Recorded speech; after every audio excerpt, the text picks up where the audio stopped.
Welcome to the Experimental Aircraft channel and the 31-day aircraft build challenge. I am challenging you, hoping to motivate and inspire you to give your aviation project a kick in the butt and get going for 2020.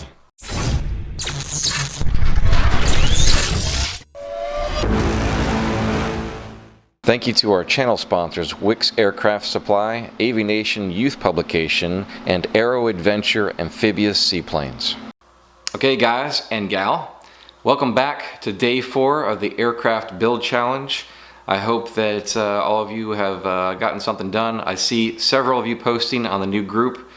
Really interesting stuff there. I appreciate you all posting and saying it with video. That's really awesome. To give you a quick update on what I've got done today, I finally did remove the upper beam there and did all the deburring and priming.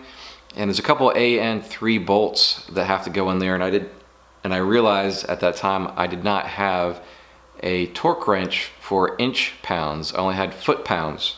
And I had, don't judge me, one of those things that I thought I had, I could just do the math and use the foot pounds torque wrench for this, and I was greatly mistaken. That's just not possible.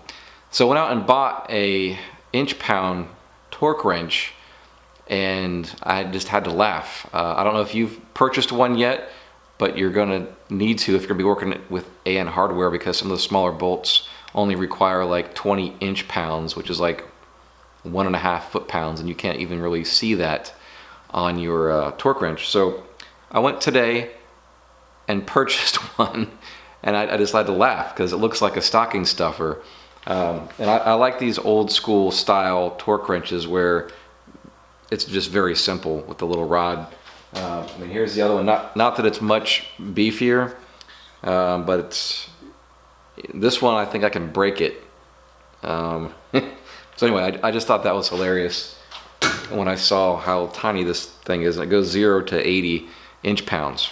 Again, for this, there's 3 AN3 bolts that go on either side of this beam across there. So yeah, just a real quick update. So this is that beam that I was talking about that I had to remove, and these bolts are just resting here at the moment. But to get the washer and nut, you have to go through there, which I'm actually going to take the back side of this completely off because it's riveted together to put the nut on it and put the proper torque setting. But that is what I need to get to for these 3 bolts and get that torque down. These are all A6 rivets, I believe, and get those riveted on, and then get this back up here and call that done. I was able to get this primed. Anything, again, mating surfaces primed, so there's hopefully no possibility of corrosion between the 2 pieces. So that's primed. And this is the mating piece here, so I'll get those on later on this evening, and hopefully not wake up anybody with the air compressor firing up. Okay, so again, I see many of you guys joining the group and posting to the group. Some really unique builds going on out there. A couple of them really surprised me how unique they are, and that's really awesome. And thank you for sharing that with us, and continue to post and share if you would. I wanted to mention something. If you guys have kind of stalled out on your projects and find it really hard to get back into it, one of the things that I've found over the years, because this is not my first project, and you know, life gets in the way and you work on it for a while. Sometimes you rush and have nights that you work until, you know, midnight or something like that, and other times where you might not work on it for a month or 2.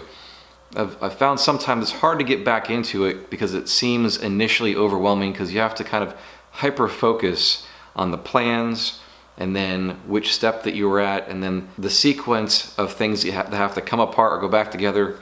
And it is a good idea, of course, to read ahead 5 steps just to make sure that you don't kind of back yourself into a corner, especially when riveting. But that being said, sometimes that can be overwhelming. And what I've done in the past is to just kind of ask for help. If you don't have somebody close to you, in your town or whatnot that is also building, that'd be the first thing I would say. Invite them over and say, hey, I could use a little kickstart, and just have somebody come alongside you and go over some stuff. If you don't have that, I would say jump on the forum or on this new group and just spell out where you're stuck, or even ask for somebody to call you on the phone and just discuss it. Sometimes it's very helpful to have a friend or a fellow builder come alongside you and just work through that little hump that you're at. And it's not usually a big deal. It's just kind of like a mental block, like a writer's block. I mean, this is a very creative thing that we're doing, honestly, and I don't think it's any different. Once in a while you might get kind of a writer's block and just need to get pushed through something. And it may be a very simple task, and you're like, I can't believe, well, when you're done with it, you'll say, I can't believe that held me up for a week or two, because it was not really a big deal. Anyway, I just want to give that as a suggestion to you if you are stuck. And I do hope that this group and posting in the way that we are will open up that communication for people to share and to help one another out. I know there's plenty of other forums and groups out there, but I want to make this different, to be a little bit more personal and more involved, and not just everybody behind a keyboard, that kind of thing, if that makes sense. So back to my project. What I hope to get done tonight is to get this thing kind of clecoed back in place, bolted, riveted, and then tomorrow I should be able to start working on the baggage area. That's at least the next step according to the photo assembly guide. Some of you guys and gal have asked which engine I plan on using in my build, and my answer to that at this very moment, I do not know. I thought I knew, but I've been kind of rethinking my plan with that, and I'm not quite sure yet. So obviously I'm gonna have to choose something very soon. The plan is to have this thing flying by the end of this coming year, so I need to make that decision quickly. But I will announce that very shortly. If you are new to this channel, I'm gonna probably say this throughout this whole process. This is not my typical format or form for making videos. This is just something very special I wanted to do for the month of December in this build challenge, to get people motivated and inspired to get going on their projects for 2020 or to start a new project. I typically do a video once a week now on Saturdays, interviewing builders at their homes, garages, hangars, and also manufacturers at their place of business and so forth like that, like how it's made behind the scenes. So welcome to the channel. I invite you right now to hit the like button on this video, subscribe, and the little bell notification for future videos. Also check out our Facebook page for the Experimental Aircraft channel, the page, and then we started a new group, which I've been talking about. I invite you to join the group and interact with our community of experimental light sport and ultralight builders. I'll see you guys in the next video. Remember, just build it, but build it right now.